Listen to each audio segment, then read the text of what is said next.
Local 4 News starts now with a breaking news alert. And that breaking news is a major break in the case of those two people run down outside of a Highland Park bar. Just in the last 30 minutes, Local 4 has confirmed not only that police arrested a man in connection to the case, but that Aurora Hamjatbo Safar is now charged with 11 crimes, including a hate crime. He was arraigned earlier today and is being held right now on bond. Tonight at 11, you'll hear from one of the survivors on the April 22nd night he says changed his life forever.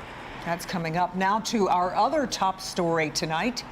It's disturbing to hear situations like this where individuals are targeting people on the internet to meet them and to possibly do untold things to them as well. A Metro Detroit teen allegedly sought out on social media and lured to a man's home. Tonight we're learning the accused predator may have done something like this before. And did you know roughly 9 in 10 teens are using Snapchat on a regular basis? That's according to the Pew Research Center, putting millions of children at risk of being targeted by a predator. Yeah, in fact, many police organizations in the U.S. and Europe say the messaging app is the most widely used platform for online grooming. And in recent months, the National Police Chiefs Council in the UK released data showing there were more than 7,000 instances of sexual communication with a child recorded over a 3-month span in 2024. And here in Metro Detroit, this man, a Northville Township man, is now facing charges accused of doing just that. Police say he lured a 14-year-old girl to his home using Snapchat. Erica Erickson is live on this story. And Erica, these allegations really scary, obviously, and police say there could be more victims out there, too.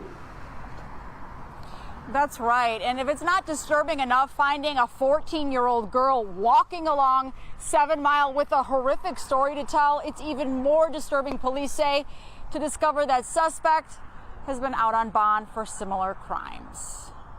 I know a lot about it. He's just not a very nice kid. I would say he's the bad boy. That's what a longtime neighbor says of this 22-year-old Northville Township man, Charles Willis, known to him as Charlie, and known to at least 2 police agencies as an alleged predator of minor girls. This is an adult who contacted a minor teenager and took advantage of her and managed to convince her to do some terrible things. Northville Township Police say Willis, now charged with several felonies, including kidnapping, criminal sexual conduct, and child sexually abusive activity, is accused of luring a 14-year-old girl from Berry County on the west side of the state using Snapchat. The two had been talking for a while, but then sometime on April 25th, he arranged to have an Uber go get her at her residence on the west side of the state and then bring her back to Northville to meet up. An approximately 2-hour Uber drive later, Willis, police say, instructing the young teen to hide out in the basement of his home. Willis sexually assaulting the teen, isolating her for 2 days. Then early Sunday morning with a blanket around her. The girl found walking near 7 Mile and Sheldon. Not really knowing anybody in the area, not having any support, not being able to reach out and call for help or have the ability to reach out to someone and say, hey, I need some help right now. It's certainly, again, I imagine, very terrifying. What's even more terrifying to police here is Willis has another case very similar pending out of Roseville, charged just 5 months ago with felony sexual assault involving a minor there. According to Roseville police, Willis allegedly met a girl between the ages of 13 and 16 and again maintained a relationship through Snapchat. But police say a visiting judge giving Willis a $5,000 personal bond back in January. Now many worried there may be more victims out there. Our detectives are, again, still working this case, still investigating, trying to determine if there's any other victims we're able to identify. But the public's help is tremendously helpful. Right now, Willis is being held on a $1 million bond, but despite that, we're told there is an emergency bond hearing on Monday for those alleged crimes out of Roseville. Again, if you have any information or you think you may have been a victim or you may know a victim, an alleged victim of Willis, please call police. Reporting live in Northville, Erica Erickson, back to you. Such disturbing allegations. Erica, thanks for covering this story tonight. All right, now to day 4 of the trial of Christopher Schur. He's the former Grand Rapids police officer charged with the murder of Patrick Lyoya. Today, the defense continued to make its case that Schur shot Lyoya in self-defense. Jacqueline Francis has been anchoring our streaming coverage all week long on this case. She's been following this case since it happened 3 years ago. She's here now to break down some of the key moments. We heard from expert police training witnesses today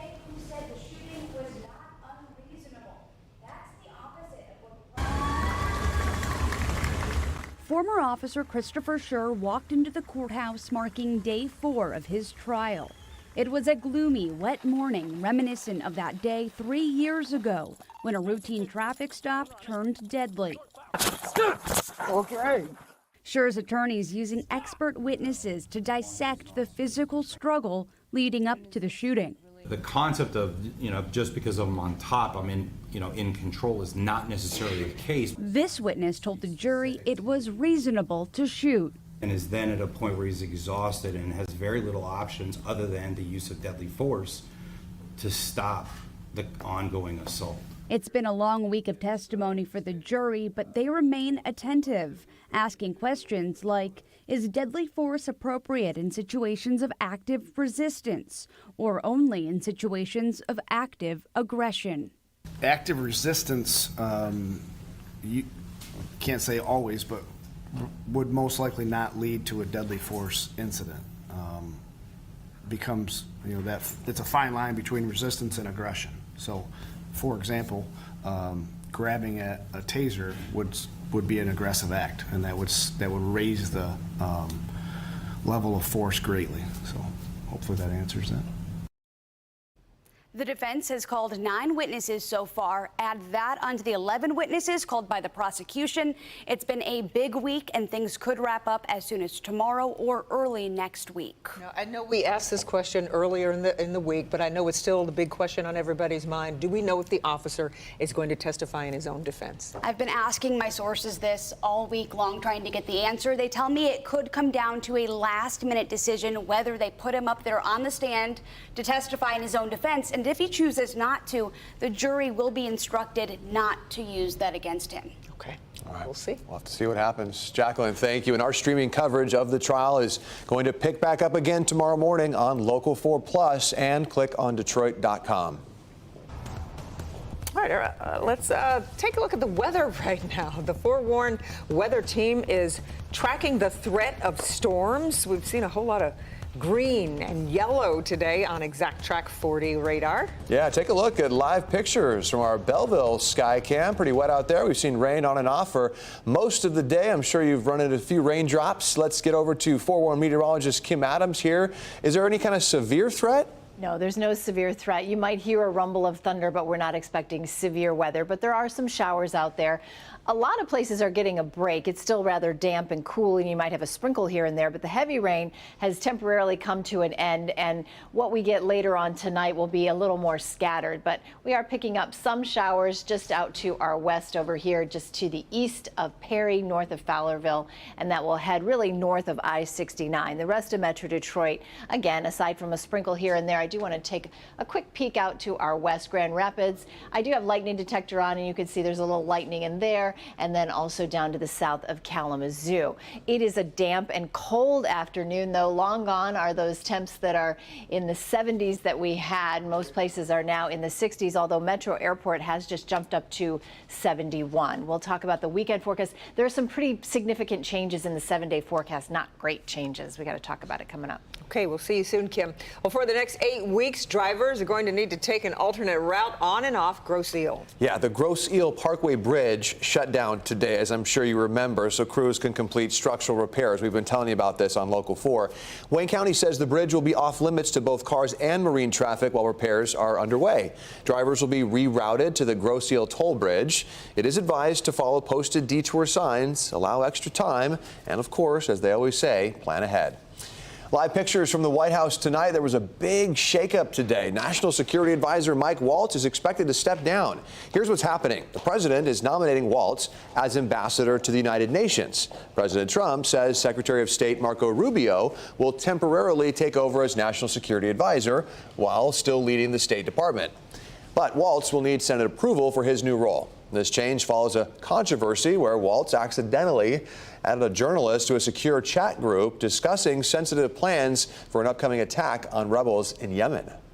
Well, it all comes down to this. The Pistons are gearing up for a must-win Game 6 just a few hours from now at LCA. If they win, the series heads back to New York City for Game 7. If they lose, season's over. Let's get out to Hobie Artigue. He's live at Little Caesars Arena. Hobie, these games have been pretty stressful. Whew, KG, that is the only way to put it. The last three have all been decided by 3 points or fewer. But the last time the Pistons were on this floor, it came down to the final shot and that no call. But this team still has a shot in this series. Winning Game 5, fighting back to win that one, as they now want to feed off of this home crowd, trying to force that Game 7. That would be this weekend. The Pistons, though, have been really good away from LCA throughout this series. Both of their wins have come in New York. Tonight, though, trying to win a home playoff game for the first time since 2008. They will have to win 3 in a row to win this series, but the only focus is on the one at 7:30 tonight. One game at a time. Win this game. Don't even worry about the next 2. So now the message, I'm sure, is going to be, win the next game. The focus is just the game that's in front of us. And I do believe, why we've been able to grow the way that we've grown is because that's the mentality we've had. That has been the case all season long for this team, and maybe some optimistic news to come too. We spotted him at shoot-around today. Isaiah Stewart, who has missed the last 4 games, was getting a few shots up. He is questionable again tonight. We'll get official word coming up a little bit later around 5:30 on his status. Will they get him back? He is such a huge piece defensively and a big part of the pulse of this team whenever it comes to their attitude on the floor. Will they have beef stew tonight? Still remains to be seen, but everyone waiting for that news coming up a little bit later this afternoon. We're live at LCA tonight. Hobie RT, Local 4. Okay, we'll see you again coming up in sports. Hobie, thank you.